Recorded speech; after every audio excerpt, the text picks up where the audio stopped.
Maybe the what is it, 220, 200, The 300, 200. 300, Yeah, 200.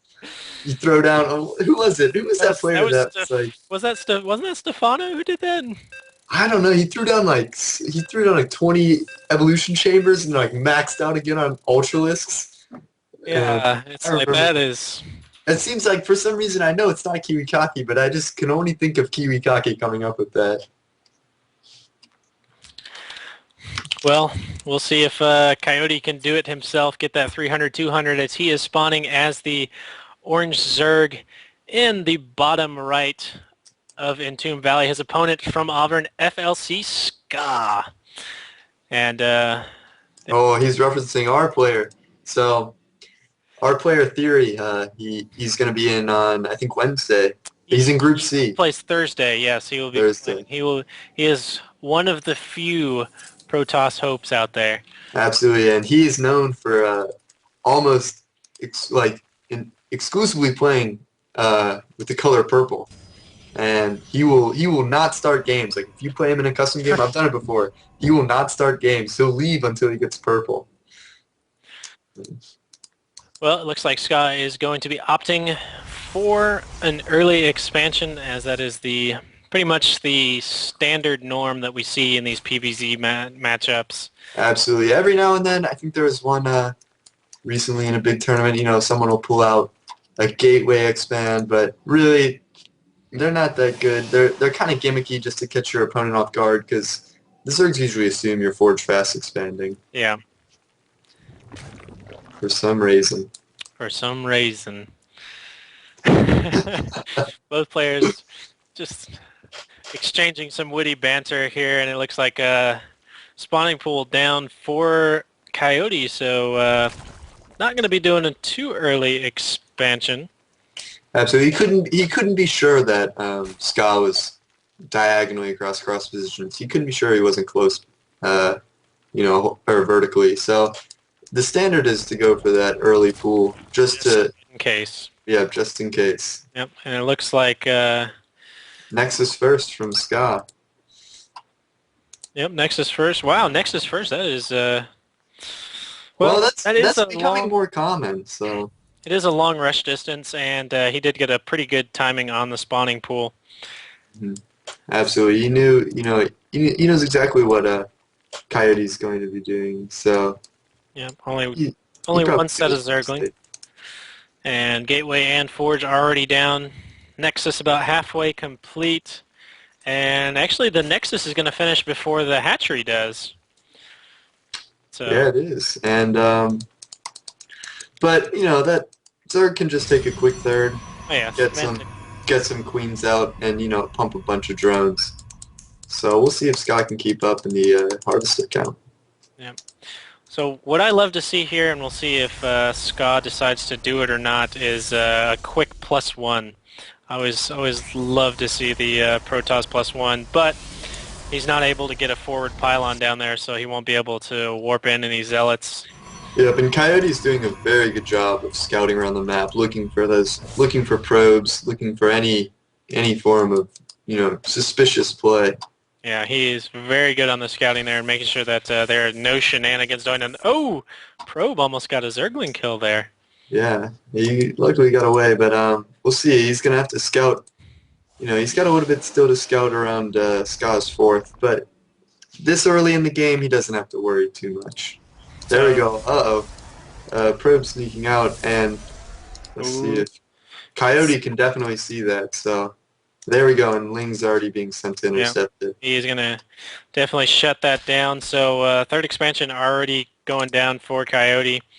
I believe it was it Oz this weekend who did the early uh, three expand as Protoss against Stefano Oh, that's right, because on he Daybreak. did That was Stefano in 2 series, so yeah, that was that's just a big crazy. deal.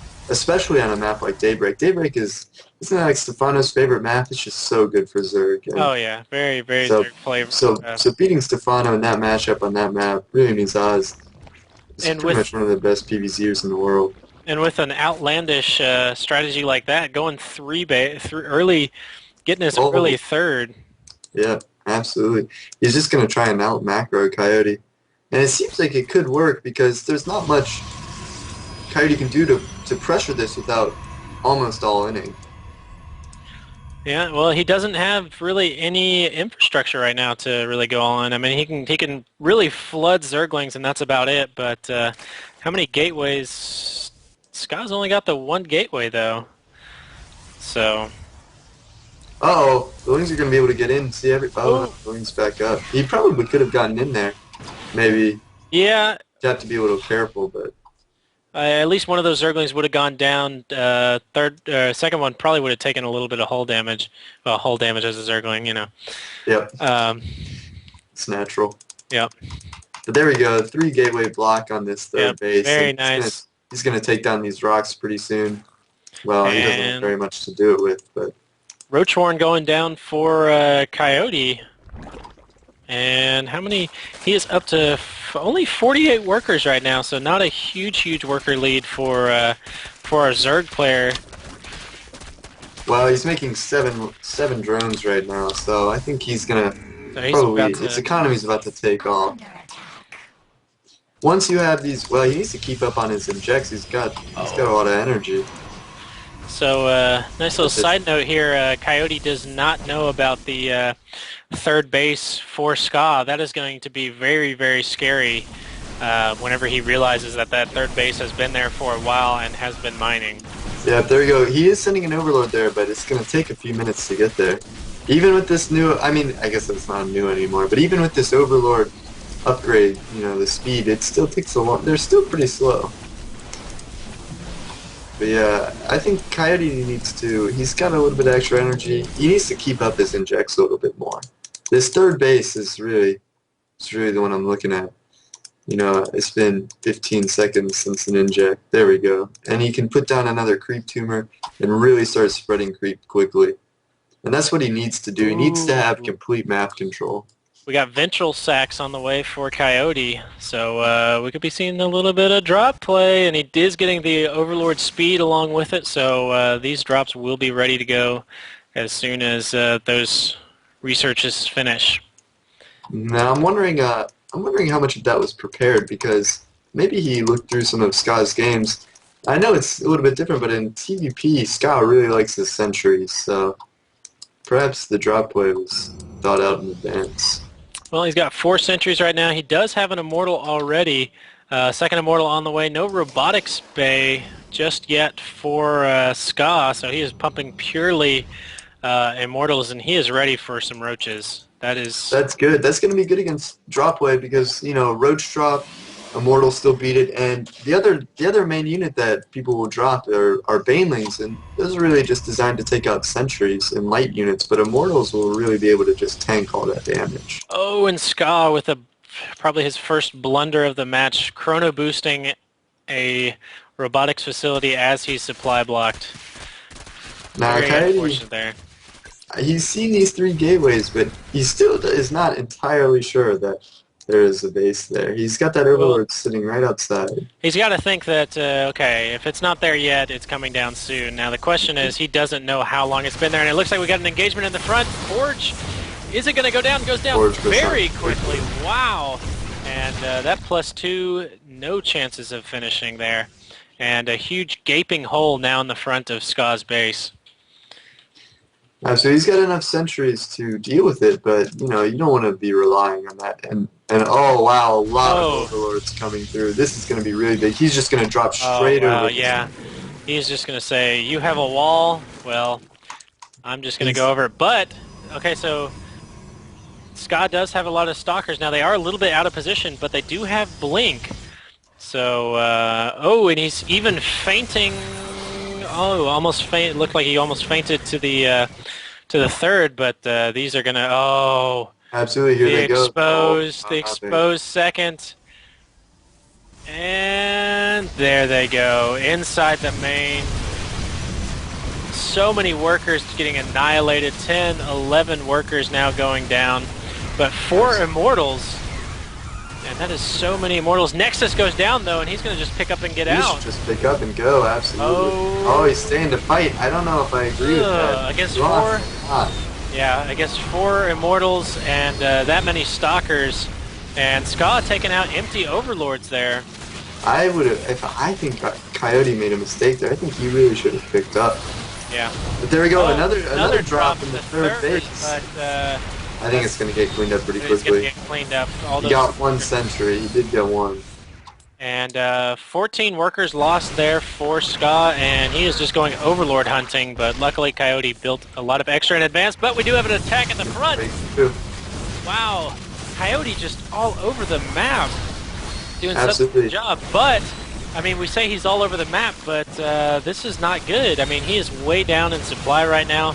These Stalkers are just going to annihilate all of these roaches, and Ska has the advantage right now. Now, he is down a base, but as far as supply goes, he's got a big army advantage right now. I think so, and now I think I saw 12 spines go down. I think Coyote is just opting to go straight for like a late game army. You know, the spire's almost done. But really, in order to do this, you know, he needs a few more bases. He needs to have done a little bit more damage. And honestly, like, I don't mean to be criticizing, but his creep spread could be a little better. It's 15 minutes in the game. It's not even halfway across the map. Well, so if he hadn't seemed like he was going to spread creep in the early game, I would say that, you know, his creep spread's not bad for somebody who maybe had a little bit of extra energy, but he definitely threw down some tumors there early in hopes of getting that creep highway all the way across the map.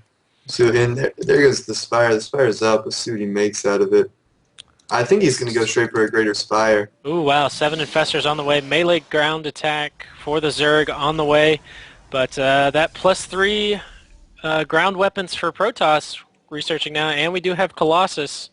Hive about halfway done. I do believe we are going to be seeing an Infestor Broodlord transition here. So he's just putting down more and more spines. He's just going to macro up, try and defend until he can get that hive up. It's over halfway done, but you know, he's really got to stall Ska out. Ska could just win this game right now. He's up so much in if he supply. pushes right now, he's got a huge advantage. Coyote doesn't have the resources right now. I mean, if he was really wanting to push out and defend this, he would have the Corruptors right now, and he would be able to morph those into Broodlords and use those to destroy the Colossus. And this army has so many lings that they're just going to get one shot by these Colossus with 2. Now, he does have 7 infestors. Oh, and he saves that Colossus with a War Prism play. That was a great play by Scott. There's a Colossus lagging behind. Oh, I totally missed that, but very nice pickup. I see that now. The Infestors out in the open, but do get some nice fungals down. And this army a little bit damaged, but we'll be able to take out that 4th. It is still max. Scott is still maxed up by 50 supply, and you never want that to be the case. Not sure about blinking into all of those spines, though, but nice force fields there, going to be able to block off the lings, and he just needs to stay max range and just take out these spines with the Colossus. Yeah, and he's just going to be able to push in, you know, maybe even just kill a few of these and then just go straight up into the 3rd. And finally, here comes some Corruptors, but I think it's too little too late. Yeah, exactly. Took the words right out of my mouth. Now, that is a lot of Corruptors, though. The only problem with this is even if he kills the Colossus, he can't beat the rest. Yeah, he can't beat this ground army. I mean, he's got instant warpins. Yeah. And he's just got he's got upgrade advantages. Like, he's about to have +3 ground. And that is just about to finish. Not even going to matter in this attack, as Ska is 175 to 105. It's going to be GG any second. Yeah, he is just pounding away. Offensive blink in there to kill off some workers, and this is really the blunder or the weakness of the Zerg army, is that one bad mistake and you can't come back. Yeah.